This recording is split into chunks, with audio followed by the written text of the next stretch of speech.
ಸರ್ಕಾರಿ ಪ್ರಥಮ ದರ್ಜೆ ಕಾಲೇಜುಗಳ ಅತಿಥಿ ಉಪನ್ಯಾಸಕರಿಗೆ ರಾಜ್ಯ ಸರ್ಕಾರ ಘೋಷಣೆ ಮಾಡಿದ ಗೌರವಧನ ಹೆಚ್ಚಳ ಮಾಡಿ ಅರ್ಧದಷ್ಟು ಉಪನ್ಯಾಸಕರನ್ನ ಮನೆಗೆ ಕಳುಹಿಸುವ ಸರ್ಕಾರದ ತಂತ್ರಕ್ಕೆ ಅತಿಥಿ ಉಪನ್ಯಾಸಕರು ವಿರೋಧ ವ್ಯಕ್ತಪಡಿಸಿದ್ದು, ಇದು ನಮ್ಮ ಪಾಲಿಗೆ ಸರ್ಕಾರ ಬರೆದಿರುವ ಮರಣ ಶಾಸನವೆಂದು ಆಕ್ಷೇಪಿಸಿದ್ದಾರೆ. ಕಾರವಾರದಲ್ಲಿ ಸೋಮವಾರ ಆಯೋಜಿಸಿದ್ದ ಪತ್ರಿಕಾಗೋಷ್ಠಿಯಲ್ಲಿ ಸರ್ಕಾರಿ ಪದವಿ ಕಾಲೇಜು ಉಪನ್ಯಾಸಕರ ಸಂಘದ ಜಿಲ್ಲಾಧ್ಯಕ್ಷ ಗಣಪತಿ ಪಟಗಾರ್ ಮಾತನಾಡಿ, ಸರ್ಕಾರ ಸಂಕ್ರಾಂತಿಗೆ ಸಿಹಿ ಸುದ್ದಿ ಕೊಟ್ಟಿಲ್ಲ, ಅದು ತಮಗೆ ಕಹಿ ಸುದ್ದಿಯಾಗಿದೆ. ನಾವು ವೇತನ ಹೆಚ್ಚು ಮಾಡಿ ಎಂದು ಕೇಳಿಲ್ಲ, ಖಾಯಮಾತಿ ಹಾಗೂ ಸೇವಾ ಭದ್ರತೆಯನ್ನ ಕೇಳಿದ್ದೆವು. ಹಾಗಾಗಿ ತರಗತಿ ಬಹಿಷ್ಕಾರ ಮುಂದುವರಿಯುತ್ತದೆ ಎಂದು ಸ್ಪಷ್ಟಪಡಿಸಿದರು. ಅತಿಥಿ ಉಪನ್ಯಾಸಕರು ತರಗತಿ ಬಹಿಷ್ಕರಿಸಿ 38 ದಿನ ಆಗಿದೆ. ಸರ್ಕಾರ ಮಾಡಿದ ಆದೇಶ ಅತಿಥಿ ಉಪನ್ಯಾಸಕರಿಗೆ ಮರಣ ಶಾಸನವಾಗಿದೆ. ಸರ್ಕಾರವೇ ಉಪನ್ಯಾಸಕರಿಗೆ ವಿಷ ಕೊಡುತ್ತಿದೆ ಎಂದರು. ರಾಜ್ಯದಲ್ಲಿ 14,000 ಅತಿಥಿ ಉಪನ್ಯಾಸಕರು ಕೆಲಸ ಮಾಡುತ್ತಿದ್ದಾರೆ. 8 ಅವಧಿಯಲ್ಲಿ ದುಡಿಯುತ್ತಿದ್ದ ಉಪನ್ಯಾಸಕರ ಕೆಲಸವನ್ನ 15 ಗಂಟೆಗೆ ಏರಿಸಿದ್ದಾರೆ. ಇದರಿಂದ ಅರ್ಧದಷ್ಟು ಉಪನ್ಯಾಸಕರು ಕೆಲಸ ಕಳೆದುಕೊಳ್ಳುತ್ತಾರೆ. ರಾಜ್ಯದಲ್ಲಿ ಈಗಾಗಲೇ 48 ಉಪನ್ಯಾಸಕರು ಆತ್ಮಹತ್ಯೆ ಮಾಡಿಕೊಂಡಿದ್ದಾರೆ. ಈ ಆದೇಶವನ್ನ ರಾಜ್ಯ ಸರ್ಕಾರ ಹಿಂಪಡೆಯಬೇಕು ಎಂದು ಒತ್ತಾಯಿಸಿದರು. ಅತಿಥಿ ಉಪನ್ಯಾಸಕರಿಗೆ ಸರ್ಕಾರವೇ ವಿಷ ಕೊಟ್ಟು ಸಾಯಿಸ್ತಾ ಇದೆ. ಒಬ್ಬರ ಕೆಲಸ ವೇತನ ಮತ್ತೊಬ್ಬರಿಗೆ ಕೊಡುತ್ತಿದೆ. ಅತಿಥಿ ಉಪನ್ಯಾಸಕರ ಹೋರಾಟಕ್ಕೆ ಹೆದರಿ ಉಪನ್ಯಾಸಕರನ್ನ ಒಡೆದು ಆಳುವ ನೀತಿಯನ್ನ ಅನುಸರಿಸುತ್ತಿದೆ. ಸುಳ್ಳನ್ನ ಸತ್ಯ ಎಂದು ಬಿಂಬಿಸಿ ಪ್ರಚಾರ ಗಿಟ್ಟಿಸಿಕೊಳ್ಳುತ್ತಿದ್ದಾರೆ. ಸರ್ಕಾರ ಅತಿಥಿ ಉಪನ್ಯಾಸಕರ ಸೇವಾ ವಿಲೀನ ಮಾಡಬೇಕು ಹಾಗೂ ಸೇವಾ ಭದ್ರತೆ ಕೊಡಬೇಕು. ಅತಿಥಿ ಉಪನ್ಯಾಸಕರ ಸ್ಥಿತಿ ಹೇಗಿದೆ ಎಂದು ಅಧ್ಯಯನ ಮಾಡಬೇಕು. ಅದರ ಮೇಲೆ ಸೌಲಭ್ಯವನ್ನ ಕೊಡಬೇಕು. ಅಷ್ಟರವರೆಗೂ ನಮ್ಮ ಹೋರಾಟ ಮುಂದುವರಿಯುತ್ತದೆ ಎಂದರು. ಸರ್ಕಾರದವರು ಸಂಕ್ರಾಂತಿಯ ಸುದ್ದಿ ಹೇಳಿಬಿಟ್ಟು ಅತಿಥಿ ಉಪನ್ಯಾಸಕರಿಗೆ ಕೈ ಸುದ್ದಿಯನ್ನು ನೀಡಿದೆ. ಅವರ ಒಂದು ಆದೇಶದ ಪ್ರಕಾರ ಅರ್ಧದಷ್ಟು ಅತಿಥಿ ಉಪನ್ಯಾಸಕರು ಇವತ್ತು ಕೆಲಸವನ್ನು ಕಳ್ಕೊಳ್ತಾ ಇದ್ದಾರೆ. ಇದನ್ನ ಅವರ ಆದೇಶ ಪತ್ರವನ್ನು ನಾವು ಖಂಡಿಸಿ, ಅದು ನಮಗೆ ಮರಣ ಶಾಸನ ಅಂತ ಹೇಳ್ತಾ, ನಮಗೆ ನ್ಯಾಯ ಸಿಗುವವರೆಗೂ ನಮ್ಮ ಬೇಡಿಕೆ ಸೇವಾ ವಿಲೀನೀಕರಣ ಆಗಬೇಕು. ಸೇವಾ ವಿಲೀನೀಕರಣ ಆದೇಶ ಬರುವವರೆಗೂ ನಾವು ತರಗತಿಯನ್ನ ಬಹಿಷ್ಕರಿಸಿ ನಮ್ಮ ಹೋರಾಟವನ್ನ ಮುಂದುವರಿಸುತ್ತೇವೆ. ಯಾವುದೇ ಕಾರಣಕ್ಕೂ ನಾವು ಹಿಂದೆ ತೆಗೆದುಕೊಳ್ಳುವುದಿಲ್ಲ. ಯಾಕಂದ್ರೆ ನಮ್ಮ ಅರ್ಧದಷ್ಟು ಅತಿಥಿ ಉಪನ್ಯಾಸಕರು ಬೀದಿಗೊಳ್ತಾ ಇದ್ದಾರೆ. ಅವರ ಜೀವನ ತುಂಬಾ ದುರ್ಬಲ ಆಗ್ತಾ ಇದೆ. ಯಾಕಂದ್ರೆ ಇವಾಗಲೇ ಅರ್ಧದಷ್ಟು ಅತಿಥಿ ಉಪನ್ಯಾಸಕರಲ್ಲಿ ನಾವು 48 ಅತಿಥಿ ಉಪನ್ಯಾಸಕರು ಕಳ್ಕೊಂಡಿದ್ದೇವೆ. ಈ ಒಂದು ವಿಚಾರದಲ್ಲಿ ಆದೇಶ ಪತ್ರ ನೋಡಿದ್ರೆ ಇನ್ನೂ ಬಹಳಷ್ಟು ನಮ್ಮಲ್ಲಿ ಅತಿಥಿ ಉಪನ್ಯಾಸಕರು ಆತ್ಮಹತ್ಯೆ ಮಾಡಿಕೊಳ್ಳುವ ಒಂದು ಮಾಹಿತಿ ಇದೆ. ಹಾಗಾಗಿ ಸರ್ಕಾರ ದಯವಿಟ್ಟು ನಾವು ಸರ್ಕಾರಕ್ಕೆ ರಿಕ್ವೆಸ್ಟ್ ಮಾಡ್ತಾ ಇದ್ದೇವೆ, ಈ ಆದೇಶವನ್ನ ಹಿಂದೆ ತೆಗೆದುಕೊಂಡು ನಮ್ಮ 14,000 ಅತಿಥಿ ಉಪನ್ಯಾಸಕರು ಉಳಿಸ್ತಕ್ಕಂಥ ಪ್ರಯತ್ನವನ್ನ ಸರ್ಕಾರ ಮಾಡಬೇಕು. ಅದು ನಾವು ಕಡಖಂಡಿತ ಹೇಳ್ತೇವೆ. ಇಲ್ಲವಾದ್ರೆ ನಮ್ಮ ಒಂದು ಬಹಿಷ್ಕಾರವನ್ನು ಮುಂದುವರಿಸುತ್ತಾ. ಈ ಸಂದರ್ಭದಲ್ಲಿ ರಾಜೇಶ್ ಆಚಾರಿ, ಅಪೂರ್ವ ನಾಯಕ್, ಸೈಯದ್ ಅಬ್ದುಲ್ ರಹೀಂ, ಅಶ್ವಿನಿ ಮಾಲವಣಕರ್, ಮಹೇಶ್ವರಿ ನಾಯಕ್ ಮುಂತಾದವರು ಉಪಸ್ಥಿತರಿದ್ದರು. ಗಣರಾಜ್ಯೋತ್ಸವ ಆಚರಣೆಗೆ ಕೇರಳ ಸರ್ಕಾರವು ಕೇಂದ್ರಕ್ಕೆ ಕಳುಹಿಸಿರುವ ನಾರಾಯಣ್ ಗುರುಗಳ ಸ್ತಬ್ಧಚಿತ್ರ ಪ್ರದರ್ಶನಕ್ಕೆ ನಿರಾಕರಣೆ ಮಾಡಿರುವ ಕೇಂದ್ರ ಸರ್ಕಾರದ ನಿಲುವನ್ನ ಹಿಂದುಳಿದ ವರ್ಗದವರಾದ ನಾವೆಲ್ಲರೂ ಖಂಡಿಸುತ್ತೇವೆ ಎಂದು ಸಾಮಾಜಿಕ ಹೋರಾಟಗಾರ ವಕೀಲ ಆರ್.ಜಿ. ನಾಯಕ್ ತಿಳಿಸಿದರು.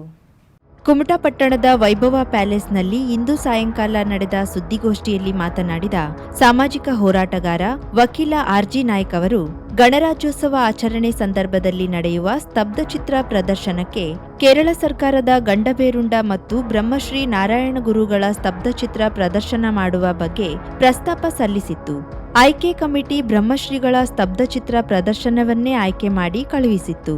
ಆದರೆ ಕೇಂದ್ರ ಸರ್ಕಾರ ನಾರಾಯಣ್ ಗುರುಗಳ ಸ್ತಬ್ಧಚಿತ್ರ ಪ್ರದರ್ಶನವನ್ನ ತಿರಸ್ಕರಿಸಿದೆ. ಇದು ಓರ್ವ ಮಹಾನ್ ಸಂತನಿಗೆ ತೋರಿದ ಅಗೌರವವಾಗಿದೆ ಎಂದು ಆಕ್ರೋಶವನ್ನ ವ್ಯಕ್ತಪಡಿಸಿದರು. ಸಾಮಾಜಿಕ ಹರಿಕಾರ ಬ್ರಹ್ಮಶ್ರೀ ನಾರಾಯಣ್ ಗುರುಗಳು ಸಮಾಜದಲ್ಲಿನ ಅನಿಷ್ಟ ಪದ್ಧತಿಯನ್ನ ನಿವಾರಿಸಲು ಶ್ರಮಿಸಿದವರು. ಸಾಮಾಜಿಕ ಕ್ರಾಂತಿಯ ಮೂಲಕ ಜಾತಿ ಸಾಮರಸ್ಯವನ್ನ ಬಿತ್ತಿದವರು. ಅಂತ ಮಹಾನ್ ಸಂತನ ಸ್ತಬ್ಧಚಿತ್ರ ಪ್ರದರ್ಶನಕ್ಕೆ ನಿರಾಕರಣೆ ಮಾಡಿರುವ ಕೇಂದ್ರ ಸರ್ಕಾರ ಹಿಂದುಳಿದ ವರ್ಗಗಳ ಸಂತರಿಗೆ ಮಾಡಿದ ಅಗೌರವ, ಇಡೀ ದಕ್ಷಿಣ ಭಾರತಕ್ಕೆ ಮಾಡಿದ ಅನ್ಯಾಯ. ಹಾಗಾಗಿ ಕೇಂದ್ರ ಸರ್ಕಾರ ನಾರಾಯಣ್ ಗುರುಗಳ ಸ್ತಬ್ಧಚಿತ್ರ ಪ್ರದರ್ಶನಕ್ಕೆ ಅವಕಾಶ ಮಾಡಿಕೊಡಬೇಕು. ಇಲ್ಲವಾದರೆ ಹಿಂದುಳಿದ ವರ್ಗಗಳ ಎಲ್ಲರೂ ಸೇರಿ ಉಗ್ರ ಹೋರಾಟ ನಡೆಸುವುದು ಅನಿವಾರ್ಯವಾಗುತ್ತದೆ ಎಂದು ಎಚ್ಚರಿಸಿದರು.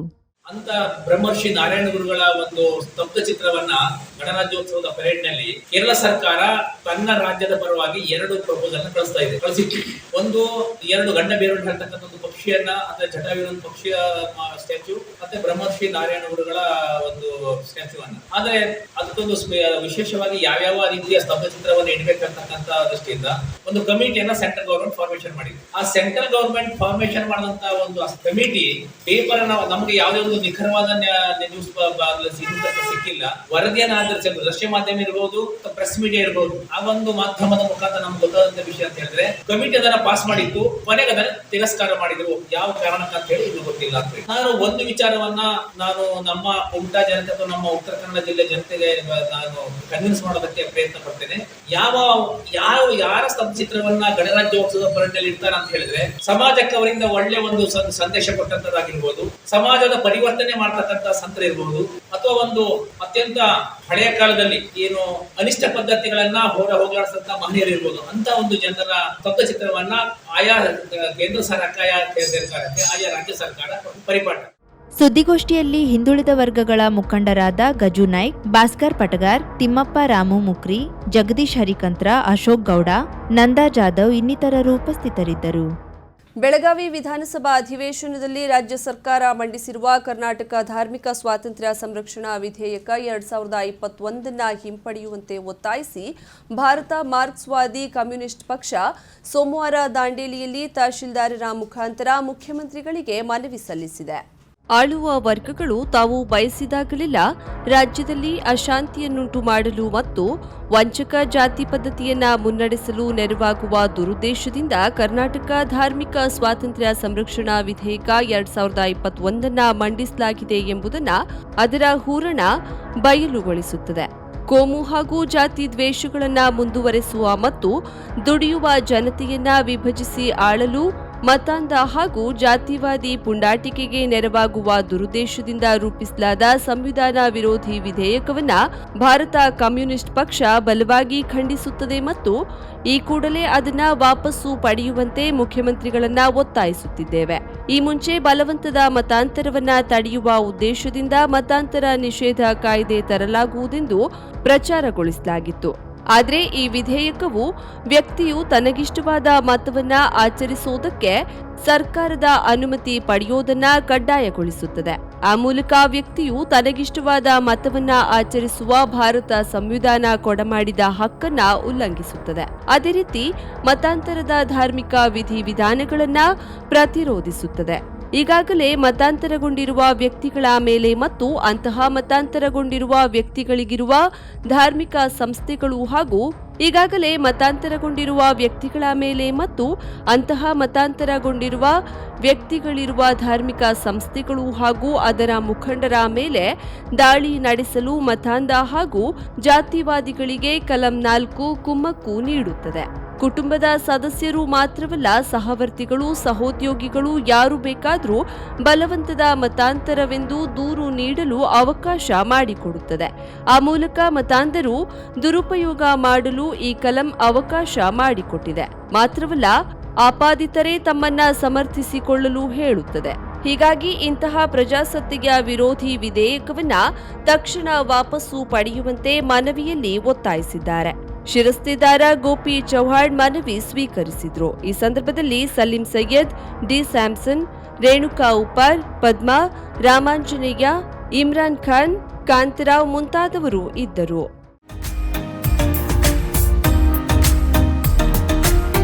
ಮಿಲನ್ ಎಂಟರ್ಪ್ರೈಸಸ್ ಬೃಹತ್ ಎಲೆಕ್ಟ್ರಾನಿಕ್ ಹಾಗೂ ಫರ್ನಿಚರ್ ಮಳಿಗೆ. ಉತ್ತರ ಕನ್ನಡ ಜಿಲ್ಲೆಯಲ್ಲೇ ಅತಿ ಹೆಚ್ಚು ಮಳಿಗೆಗಳನ್ನು ಹೊಂದಿರುವ, ಅತಿ ಹೆಚ್ಚು ಸಂತೃಪ್ತ ಗ್ರಾಹಕರನ್ನ ಹೊಂದಿರುವ ಮೂಲಕ ಹೆಗ್ಗಳಿಕೆಗೆ ಪಾತ್ರವಾಗಿರುವ ಏಕೈಕ ಸಂಸ್ಥೆ ಮಿಲನ್ ಎಂಟರ್ಪ್ರೈಸಸ್. ನಮ್ಮ ಮಳಿಗೆಗಳಲ್ಲಿ ಪ್ರಸಿದ್ಧ ಕಂಪನಿಗಳ electronic refrigerator, washing machine, LED TV, ಎಸಿಗಳು ಲಭ್ಯ. ಭಾರತದ ಕರಾವಳಿ ಹವಾಮಾನಕ್ಕೆ ಹೊಂದಿಕೊಳ್ಳುವ ನಂಬರ್ 1 ಬ್ರ್ಯಾಂಡ್ ಆದ ಗೋದ್ರೇಜ್ ಕಂಪನಿಯ ಕಪಾಟು, ಆಫೀಸ್ ಟೇಬಲ್, ಆಫೀಸ್ ಚೇರ್, ಬ್ಯಾಂಕ್ಗಳಿಗೆ ಹಾಗೂ ಚಿನ್ನದ ಅಂಗಡಿಗಳಿಗೆ ಬೇಕಾಗುವ ಸೇಫ್ ಲಾಕರ್ಗಳು ಅತಿ ಕಡಿಮೆ ಬೆಲೆಯಲ್ಲಿ ಲಭ್ಯವಿದೆ. Teak wood sofa set, wooden dining table ಹಾಗೂ ಗ್ರಾಹಕರಿಗೆ ಬೇಕಾಗುವ ಅಳತೆಯಲ್ಲಿ ನಿಮ್ಮ ಮನೆಗೆ ಹೊಂದಿಕೊಳ್ಳುವ ಹಾಗೆ ಫರ್ನಿಚರ್ಗಳನ್ನ ಮಾಡಿಕೊಡಲಾಗುವುದು. ಕಸ್ಟಮೈಸ್ಡ್ ಕಿಚನ್, ವಾರ್ಡ್ರೋಬ್ಗಳನ್ನ ಅತಿ ಹೆಚ್ಚು ವರ್ಷಗಳ ಕಾಲ ಬಾಳಿಕೆ ಬರುವ ಹಾಗೆ ವಾರಂಟಿಯೊಂದಿಗೆ ಮಾಡಿಕೊಡಲಾಗುವುದು. ನಮ್ಮಲ್ಲಿ ಡ್ಯೂರಾಫ್ಲೆಕ್ಸ್, ಗೋದ್ರೇಜ್ ಕಂಪನಿಯ memory foam mattress, orthopedic mattress, spring ಮ್ಯಾಟ್ರೆಸ್ಗಳು ಕಡಿಮೆ ಬೆಲೆಯಲ್ಲಿ ಲಭ್ಯ. ವಿವಿಧ ಕಂಪನಿಗಳ ನವೀನ ಮಾದರಿಯ ಮಿಕ್ಸರ್, ಗ್ರೈಂಡರ್, ಫ್ಯಾನ್, ಕುಕ್ಕರ್, ತವಾ, ಫ್ಲಾಸ್ಕ್, ಮೈಕ್ರೋ ಓವೆನ್ಗಳು ಲಭ್ಯವಿದೆ. 0% ಬಡ್ಡಿಯೊಂದಿಗೆ ಸ್ಥಳದಲ್ಲಿಯೇ ಬಜಾಜ್ ಫೈನಾನ್ಸ್ ನಿಂದ ಸಾಲ ಸೌಲಭ್ಯವಿದೆ. ಮಿಲನ್ ಎಂಟರ್ಪ್ರೈಸಸ್ನಲ್ಲಿ ಖರೀದಿ ಮಾಡುವ ಗ್ರಾಹಕರಿಗೆ ಡಿಸ್ಕೌಂಟ್ ಮತ್ತು ಗಿಫ್ಟ್ ಜೊತೆಗೆ ಪ್ರತಿ 2,000 ರೂಪಾಯಿಗಳ ಖರೀದಿಗೆ ಒಂದು ಬಂಪರ್ ಲಕ್ಕಿ ಡ್ರಾ ಕೂಪನ್ ನೀಡಲಾಗುವುದು. ಈ ಲಕ್ಕಿ ಡ್ರಾನಲ್ಲಿ 7 ಲಕ್ಷದವರೆಗೆ ಬಹುಮಾನ ಗೆಲ್ಲುವ ಅವಕಾಶ ನಿಮ್ಮದಾಗಿರುತ್ತದೆ. ಲಕ್ಕಿ ಡ್ರಾದಲ್ಲಿ 1 ಕಾರ್, 2 ಬೈಕ್ ಮತ್ತು ರೆಫ್ರಿಜಿರೇಟರ್, ವಾಷಿಂಗ್ ಮಷಿನ್ ಸೇರಿದಂತೆ 30 ಲಕ್ಕಿ ಗ್ರಾಹಕರಿಗೆ ಬಹುಮಾನ ಗೆಲ್ಲುವ ಅವಕಾಶ. ಗ್ರಾಹಕರ ಸಂತೃಪ್ತಿಗೆ ನಮ್ಮ ಮೊದಲ ಆದ್ಯತೆ ಎನ್ನುವುದು ಮಿಲನ್ ಎಂಟರ್ಪ್ರೈಸಸ್ನ ವಾಕ್ಯ.